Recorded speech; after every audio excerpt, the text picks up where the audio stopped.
Bom dia, paz do Senhor, queridos, tudo bem? Primeiramente quero cumprimentar a cada um dos papais, aí um feliz dia dos pais, né? Tem o dia do homem que ninguém lembra, né? Que é dia 15 de julho, porque dia da mulher todo mundo ama, mas pelo menos vamos comemorar esses dias, né? Pelo menos dia dos pais, aí a gente lembra isso, né? Porque dia 15 de julho nem o homem lembra, mas glória a Deus, vamos lá. Você que trouxe sua Bíblia, obrigado, o louvor aí está uma bênção, tá? Você que trouxe sua Bíblia, se puder abrir ou se não acompanhar aqui, em Isaías capítulo 46, os versos 9 e 10. Glória a Deus. Versos 9 e 10. O título da mensagem, para você que gosta de anotar, é Deus sabe todas as coisas. Ah, pastor, mas isso eu já sei que ele sabe. Mas ele sabe mesmo, né? Diz assim a palavra de Deus em Isaías 46, 9 e 10. Lembrai-vos das coisas passadas, desde a antiguidade, que eu sou Deus e não há outro Deus semelhante a mim. Que anuncio, olha só que interessante isso, que anuncio o fim desde o princípio, e desde a antiguidade as coisas que ainda não sucederam. E que digo, o meu conselho será firme e farei toda a minha vontade. Algumas versões diz, cumprirei todos os meus propósitos, depende da versão que você tem. Você pode se assentar, glória a Deus. Quando nós lemos esse texto de Isaías, a gente vê Isaías falando sobre o santo de Israel. Aliás, o termo predileto de Isaías nesse livro é o santo de Israel. Ele fala muito sobre santidade no momento em que o povo estava se desviando.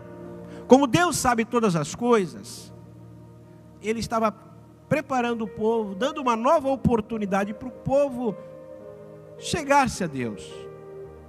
Mas o povo estava servindo a ídolos, estava por outros caminhos. Israel já tinha se desviado, mas Judá estava pelo mesmo caminho. E quando nós vimos Isaías foi um homem cultíssimo. Só para você ter uma ideia, o ministério dele, segundo os teólogos, foram 53 anos de ministérios. E ele esteve presente em 4 reinados. No reinado de Uzias, né, no reinado de Jotão, Ezequias, enfim. Mas o que me chama muito a atenção é que Isaías, se você perceber, é uma mini Bíblia. São 66 capítulos. Do verso 1 até o 39, é como se fosse o Antigo Testamento. Se você ler com atenção, a Bíblia ela é perfeita. E do capítulo 40 até o 66, é como se fosse o Novo Testamento. Então fala das coisas do princípio e das coisas do fim. Se você leu Isaías 65, 66, você vai ver bem como está nas coisas do fim. Então Deus ele é perfeito em todas as coisas. Para muitos, o profeta Isaías foi o maior profeta depois de Moisés, né? Claro, depois de Jesus também. Isaías significa o Senhor salva. E não foi à toa, né? O Senhor salva, mas o povo não estava querendo a salvação. Por isso que ele é o profeta messiânico. Poucos profetas falaram tanto de Jesus como Isaías. Isaías, as maiores profecias sobre Jesus estavam em Isaías. E nesse capítulo em questão, começa a falar sobre a ilusão babilônica. O interessante é que Deus, como Ele sabe todas as coisas, 150 anos antes de Ciro nascer, que foi um rei persa, Deus disse: Ciro, o meu ungido, Ciro, o meu pastor, Ciro.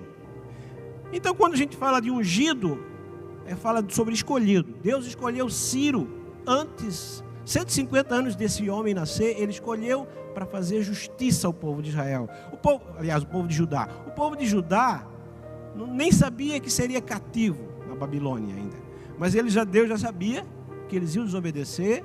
Deus já sabia que eles iam passar 70 anos na Babilônia. E Deus já tinha provido, ungido alguém para libertar esse povo. Não que Ciro, o persa, fosse santo. Mas Deus usou essa analogia por quê? Quando os babilônios chegaram em Judá, eles mataram crianças, eles fizeram atrocidades. Diz a Bíblia que eles pegavam, e a história também, que eles pegavam crianças e jogavam contra as pedras. Eles fizeram muita atrocidade. Porém, Ciro não. Ciro libertou sem exigir nada. Com Jesus, Ele te libertou, Ele te salvou sem te exigir nada. Então, por isso que a Bíblia compara Ciro, meu ungido, porque ele veio como uma salvação para nós.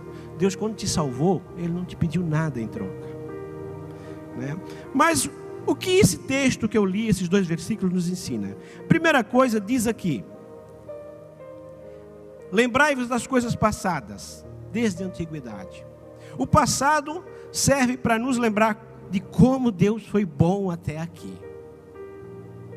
Se eu perguntasse para cada um de vocês, pastor Vilimar, pastor Rodrigo, a pastora Alexandra, qualquer um de vocês aqui, vocês me dizem: não, Deus foi bom, né, Beto? Deus me tirou lá das trevas, Deus foi bom. Então, quando a gente começa a lembrar das coisas passadas, o que Deus fez, a gente vê o amor de Deus para conosco. Então, Deus continua sendo Deus, se Ele fizer, se Ele não fizer. Mas daqui a pouco aconteceu alguma coisa na minha vida, na minha família, aconteceu uma situação difícil. Então Deus não é mais Deus? Quando Ele te livrou, Ele era Deus? Agora não é mais Deus? Quando aconteceu uma coisa ruim, então Ele deixa de ser Deus? Não. Nas coisas boas e nas coisas difíceis, nas coisas ruins e nas bênçãos, Ele é Deus. Então, quando você olha para trás, não é para ficar com saudade, mas é para lembrar de que Deus é bom, que Deus faz, que Deus fez e vai continuar fazendo, aleluia. E Deus não se mostra todo dia, mas Ele mostra a sua misericórdia diariamente. Eu vou repetir: Deus não se mostra todo dia, mas Ele mostra a sua misericórdia diariamente. Aquele povo, eles buscavam ídolos, buscavam alguns deuses, porque eles queriam ver Deus todo dia. Olhar e ver aquela figura como se estivesse vendo Deus. E às vezes a gente está assim, a gente quer ver Deus todo dia. Mas tem dia que Deus não se mostra para a gente. Mas a sua misericórdia se renova diariamente, aleluia. Deus não quer ser visto. Deus quer que você saiba que Ele te vê todos os dias, e todos os dias, independente da situação, Ele está contigo. No dia difícil, Deus está lá. No dia bom, Deus está lá. Na doença, Deus está lá. Na saúde, Deus está lá. Nas bênçãos, Deus está lá. Na adversidade, Deus continua lá, aleluia. Aleluia. Então Deus está no mesmo lugar onde Ele devia estar sempre. Em Lamentações, é um versículo que eu gosto muito, 3, 22, 23 diz: as misericórdias do Senhor são a causa de nós não sermos consumidos, porque as suas misericórdias não têm fim. Ponto e vírgula, não acaba aí. 23 diz: novas são cada manhã, grande é a tua fidelidade. Ei, hoje é uma nova manhã, é um novo dia. Significa então que a misericórdia do Senhor se renovou na minha e na sua vida. Significa que nós temos mais uma oportunidade para viver um dia novo, um dia diferente, um dia na presença de Deus, aleluia. E cada livramento em sua vida foi um cuidar de Deus para lhe preparar para seus, lembre disso, momentos definidores. Eu gosto de citar esse termo, momento definidor, momentos definidores. Tudo que acontece na nossa vida, prova, adversidade, luta, não é porque Deus não gosta de você, se esqueceu de você, se esqueceu de mim. É nesse momento, eu chamo ele de momento definidor. É nesse momento que eu vou me posicionar e você vai se posicionar e vai mostrar, não para Deus, porque Deus sabe, mas para mim mesmo e para os outros. Onde está o meu coração? Quem sou eu de verdade? Será que eu sou aquilo que eu digo ser? Será que a minha fé é apenas palavras ao vento, ou é uma fé firme, uma fé verdadeira, que independente da situação, independente do que está acontecendo, independente do que eu estou passando, eu ainda sei que Ele é Deus, que Ele faz, que Ele é, que Ele pode, que Ele é Deus de todas as coisas, aleluia. Ele é Deus. Esse é o momento definidor na tua vida. E essa prova que você está passando, talvez, é o momento que vai definir quem você é de verdade. Esse é o teu momento. Existem coisas que acontecem na nossa vida, e todos nós vamos passar por grandes provas. Como eu falei, se eu desse a oportunidade para você falar, você ia contar, e você ia ver o que Deus fez, o que está fazendo e o que ainda vai fazer. Ano passado eu quase perdi o meu filho. Cada dia era uma notícia que o médico dizia, vamos esperar as próximas horas e tal. E alguns me perguntaram, como você pode trabalhar? Como você pode ficar calmo numa situação dessa? Eu disse, a única coisa que me resta é crer. Eu não posso fazer absolutamente nada. E esse é um momento definidor. Claro que a angústia queria bater, a dúvida queria bater, mas o que a gente faz quando acontece isso? Não é isso que eu estou sentindo. Eu não vivo por sentimentos, eu vivo por fé. O sentimento não domina a fé, é a fé que domina o sentimento. E eu dizia isso para mim mesmo. E quando acontece uma prova na tua vida, você tem que dizer isso. Não é o que eu estou sentindo, é o que eu estou crendo. Não é o sentimento, mas é a fé. É a fé, porque a fé não é sentimento, a fé é crer apesar de às vezes não sentir nada, aleluia. E assim é. Eu creio que o que o Deus faz, Ele sabe fazer e faz bem. Então nós estamos passando por grandes provas na igreja. E eu peço, orem pelos pastores. Pastor Vilimar está com a esposa, né? Passou por uma situação difícil. Pastor Rodrigo outro dia me contou ali algumas coisas. Só Deus na causa, né? Pastor Gilmar, vai vencer essa em nome de Jesus. Ele sempre nos ensinou alegria, Ele sempre ensinou de fé. E eu creio que esse vai ser um momento definidor nessa igreja, aleluia, em nome de Jesus.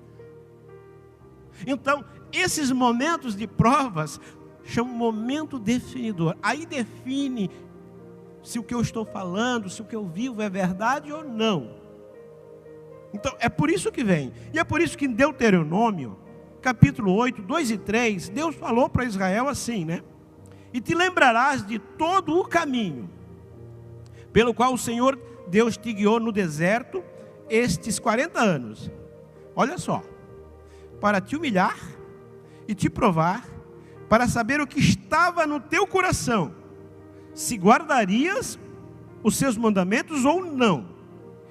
E te humilhou e te deixou ter fome, e te sustentou com um maná que tu não conheceste, nem teus pais o conheceram, para te dar a entender que o homem não só de pão viverá, mas de tudo o que sai da boca do Senhor. Às vezes Deus permite alguma coisa para nós baixar a nossa bolinha, porque muitas vezes nós achamos que é a nossa fé, é eu que tenho fé, é eu que sou um homem de Deus, sou eu que... Porque eu estou na igreja há tantos anos. E às vezes Deus, calma. Não é você, não é a tua fé. Sou eu. Você apenas tem que acreditar. E às vezes a fé parece que não responde. Mas Deus faz. Deus já determinou antecipadamente algumas coisas. Deus escolheu algumas coisas para acontecer. Deus escolhe pessoas. Deus escolhe situações. Deus escolhe circunstâncias. Alguns exemplos. Deus escolheu Jesus para cumprir seu plano de salvação e nos salvar. A Bíblia diz em Apocalipse 13, 8, que o Cordeiro foi morto desde antes da fundação do mundo. Deus é atemporal. O que é isso? Ele é em todas as circunstâncias. Ele é ontem, Ele é hoje, Ele é eternamente. Para Ele é sempre presente. Mas quando a gente olha como o Cordeiro foi morto desde antes da fundação do mundo, se Jesus foi morto praticamente há 2000 anos atrás, é porque Deus já tinha um plano. Antes de qualquer coisa, como Deus sabe todas as coisas, Ele já tinha um plano. Ele já sabia todas as coisas. Ele já sabia que você estaria aqui. Ele sabe da tua vida. Ele sabe o teu amanhã. Ele sabia o teu ontem. Ele sabe o teu hoje. Aleluia. Deus escolheu Israel para ser seu povo. E dele vira o Messias para demonstrar seu poder e anunciar sua palavra. Por que Deus escolheu Israel? Poderia ter escolhido outra nação. Quando Deus escolhe, Ele é soberano. Ele sabe as suas escolhas. Ele não é como eu e como você, que às vezes não sabemos escolher nem uma roupa para vestir. As mulheres que o digam, né? Às vezes não sabe escolher nem o carro para comprar. Não sabe escolher nem o que vai comer, às vezes, no restaurante. Não sei. Nem o que vai fazer. Mas Deus sabe todas as coisas. Deus escolheu a igreja para salvar e ser seu exército aqui na terra. Veja bem, por isso que Mateus 16, 18... Jesus fala para Pedro, não que Pedro era a igreja, mas a revelação que Pedro teve, significa que a igreja tem que ter essa revelação, porque Pedro disse, tu és o Messias, aquele que veio, ele disse, e então Jesus falou para Pedro, pois também eu te digo, tu és Pedro, e sobre esta pedra, ou seja, sobre essa revelação que você teve, edificarei a minha igreja, e as portas do inferno não prevalecerão contra ela. E eu te darei chaves do reino dos céus. E tudo que ligares na terra, será ligado nos céus. E tudo que desligares na terra, será desligado nos céus. Eu quero dizer para você, que nós como igreja, nós temos chaves. Nós temos chaves, como se fosse um disjuntor, que a gente liga e desliga. A nossa oração, quando a gente começa a orar, você liga, não, agora eu vou colocar essa pessoa no céu. Eu vou fazer com que essa pessoa, o Espírito Santo comece a tocar nela, comece a ministrar. Ela vai ser impelida para vir na igreja. Eu vou orar para que essa pessoa seja curada, para que essa pessoa seja ministrada. Então a gente começa a fazer um ligar no céu, aleluia. Da mesma forma a gente pode desligar algumas coisas. Então nós somos o exército, aqui o exército que Deus escolheu, a igreja que Deus escolheu para fazermos diferença, aleluia. E Deus escolheu sim alguns homens para cumprir seus propósitos, e seus planos, como você sabe, não podem ser frustrados. A Bíblia diz em Jeremias capítulo 1:5, antes que eu te formasse no ventre, eu te conheci. E antes que saísse da madre, te santifiquei as nações e te dei por profeta.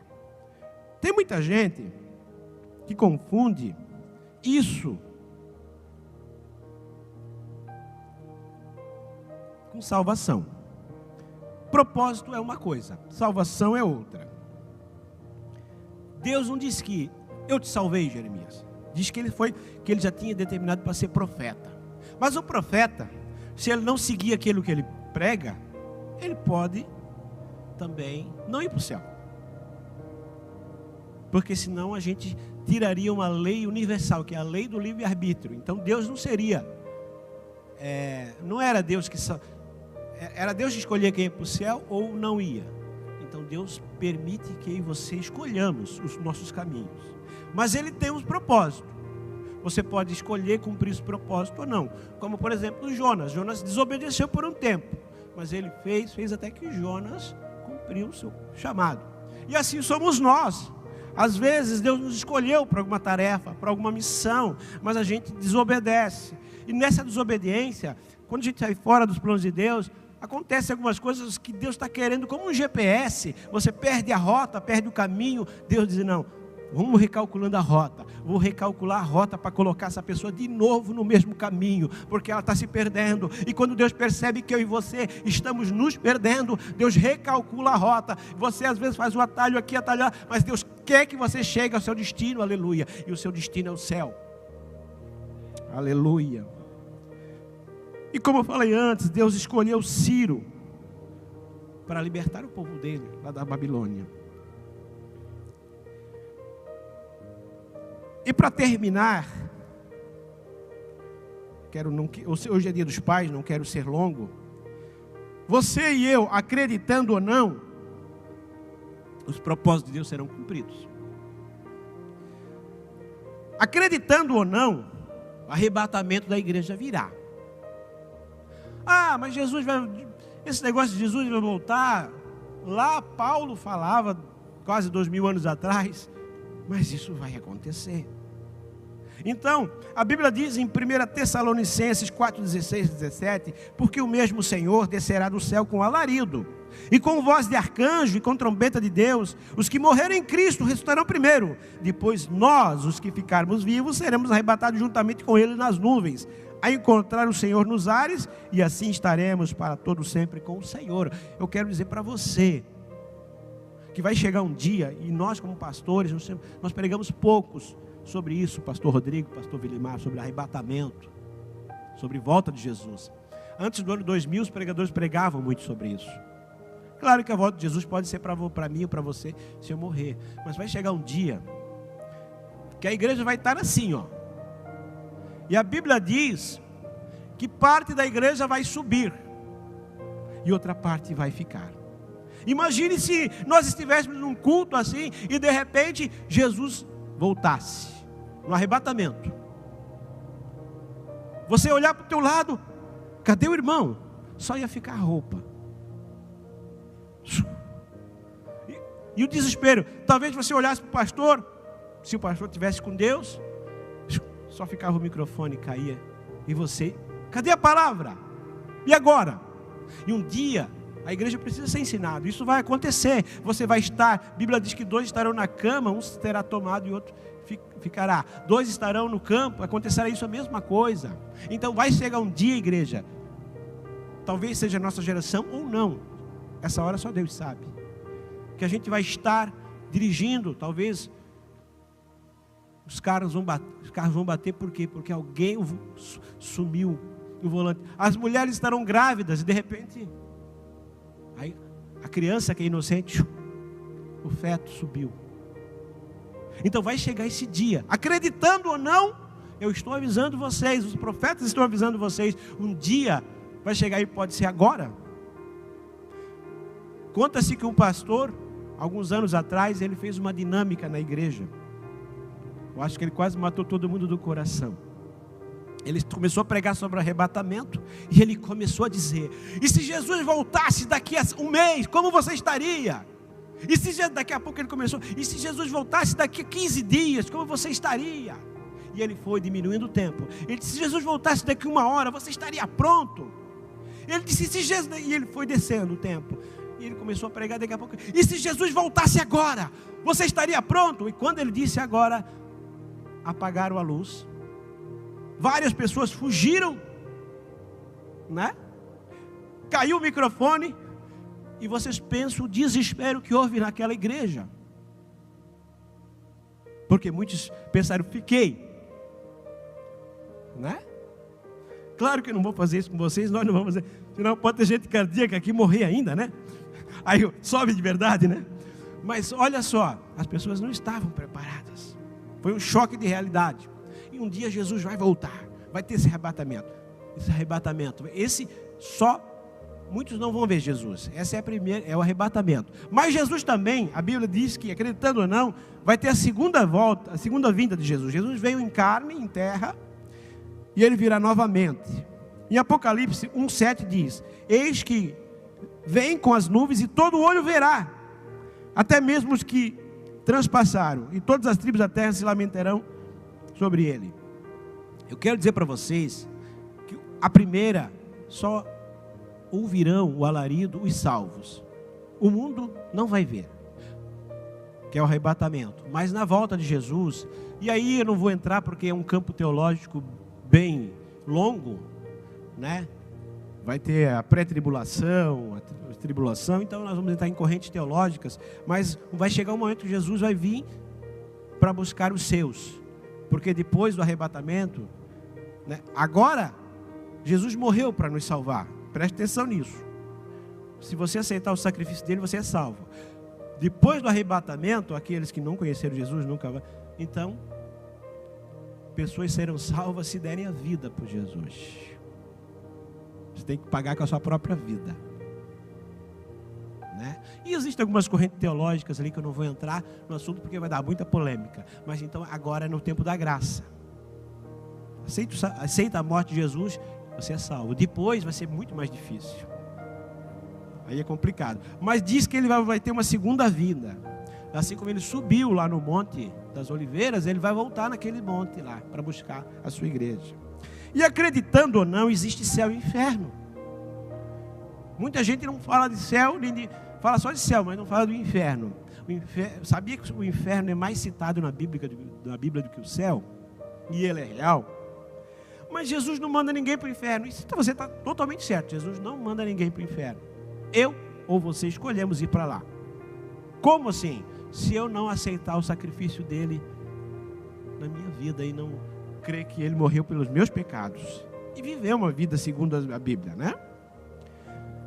E quando Jesus ensina sobre Lázaro, naquela história do rico e o Lázaro, muitas pessoas dizem assim: morreu, acabou. Acabou a tua chance de ser salvo. É verdade. Talvez os ateus digam isso.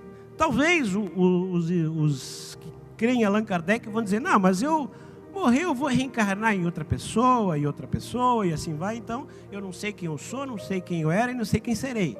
Não tem nenhuma identidade. Talvez outros dizem: não, mas eu vou ficar pagando meus pecados no lugar e vou até eu ser totalmente purgado, ou seja, limpo, e depois, quando eu tiver totalmente pago, eu vou para o céu. E talvez outros dizem assim: eu vou morrer, eu vou ficar dormindo até esperar o julgamento. Todas essas teorias Jesus refuta. O que é refutar? Ele não diz que é. Quando você morre, imediatamente você vai para o lugar intermediário, depois esperando, é claro, o julgamento, mas você já vai para o céu, já vai para o inferno, na hora. É claro que o tempo aqui é diferente do tempo lá, então é como se você piscou, já acordou, já está, né? Então é difícil explicar isso teologicamente, mas assim, morreu, ou vai para o céu, ou vai para o inferno, na hora, você vai estar consciente. Prova é que essa parábola do rico e do Lázaro, o Lázaro sabia que estava no céu, o seio de Abraão, esperando depois só o julgamento dos galardões, e o rico sabia que estava no inferno. Ele estava consciente, atormentado. Então, há uma consciência. Então, acreditando ou não, céu e inferno existe. Eu e você acreditando ou não, Deus tem um plano para a sua vida. Talvez pareça até um jargão. Todo mundo já falou, Deus tem um plano, Jesus tem um plano para a sua vida. É a coisa mais certa que a gente fala. Assim como Deus sabe todas as coisas, parece que quando a gente não sabe o que dizer, a gente diz: Deus sabe todas as coisas. E parece que quando a gente quer evangelizar, diz: Deus tem um plano para a tua vida. Mas é a coisa mais certa. A Bíblia diz, no Salmo 139:16, assim: os teus olhos viram meu corpo ainda informe. E no teu livro, Deus tem um livro, Deus tem sabia que lá no céu tem uma biblioteca? Tem um livro da minha vida e um livro da tua vida. E diz assim: e no teu livro todas essas coisas foram escritas, as quais em continuação foram formadas quando nenhuma delas ainda havia. Então eu quero dizer para você que Deus tem um plano para você. Deus tem um plano para mim. Deus escreveu uma história linda para a tua vida e para a minha vida. Só que cabe a mim e a você seguir o curso dessa história, né?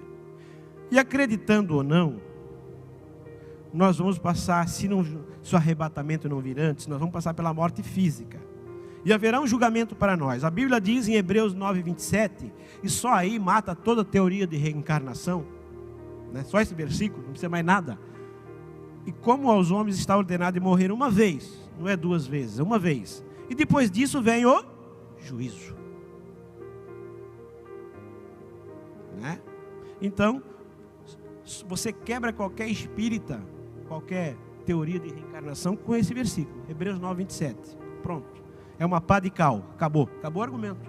Ou então eu acredito na Bíblia ou não acredito, né?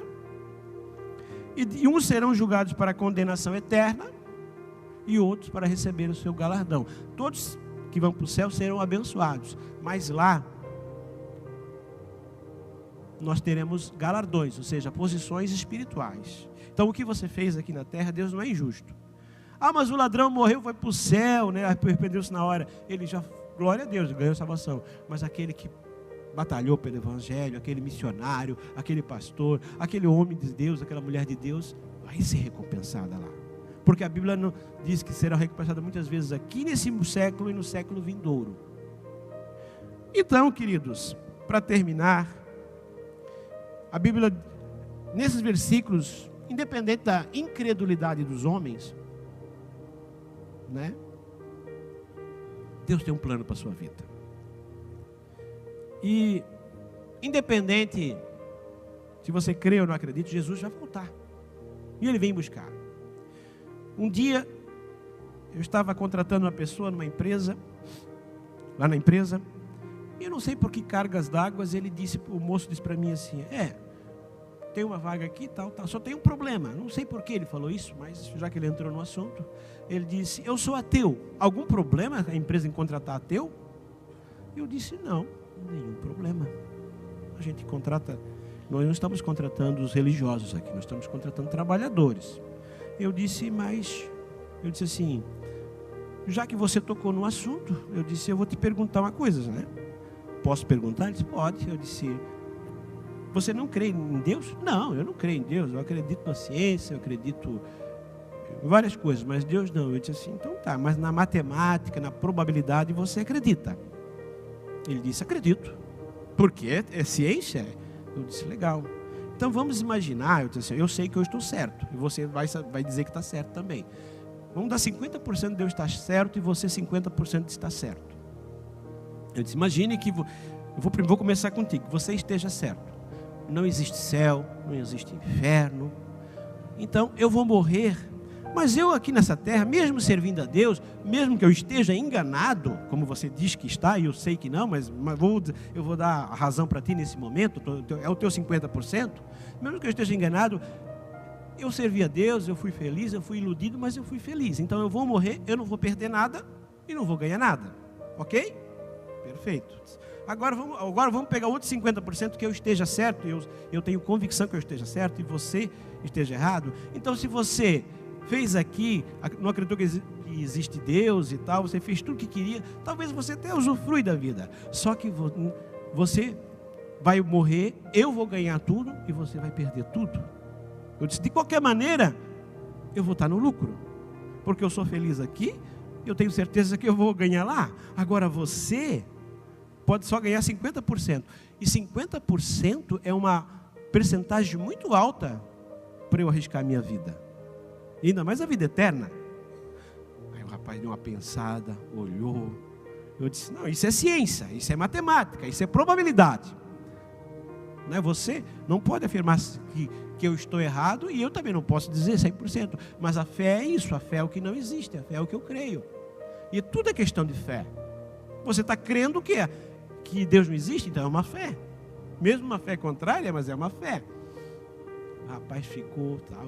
No fim, para resumir a história, eu disse assim, se você quiser, então vem aqui fazer um teste amanhã e de repente a gente vê se vai dar certo ou não. Tá bom, graças a Deus. Eu disse, o quê? Não, me enganei. Eu acho que ele queria só fazer um grau comigo, né? Mas glória a Deus. Queridos, então Deus sabe todas as coisas, independente do que você está passando, do que nós estamos passando, Deus ainda está no controle. Ah, mas isso eu já ouvi muitas vezes, e você vai ouvir, e eu muitas vezes ainda, porque nós precisamos entender isso. Aliás, nós precisamos crer nisso. Entender, a gente não entende muitas coisas, mas precisamos crer que Deus sabe todas as coisas. O homem não sabe o que diz, não sabe o que fala, e Deus sabe o que faz. Queridos, então, não desista no meio do caminho. Se você já chegou até aqui, agora é só caminhar até o final. Um corredor, o sprint final é que define se ele é vitorioso ou não. Agora foi o tempo das Olimpíadas, e eu vi alguns corredores no sprint final no final, da metade da corrida para frente, eles definirem se eles seriam vitoriosos ou não. Então eu quero dizer para você, igreja, esse é o teu momento definidor. Defina ser vitorioso, defina continuar em Deus, defina crer em Deus, independente da concorrência, das circunstâncias, de qualquer situação. Glória a Deus. Eu quero convidar o louvor para subir. Vamos passar a Santa Ceia.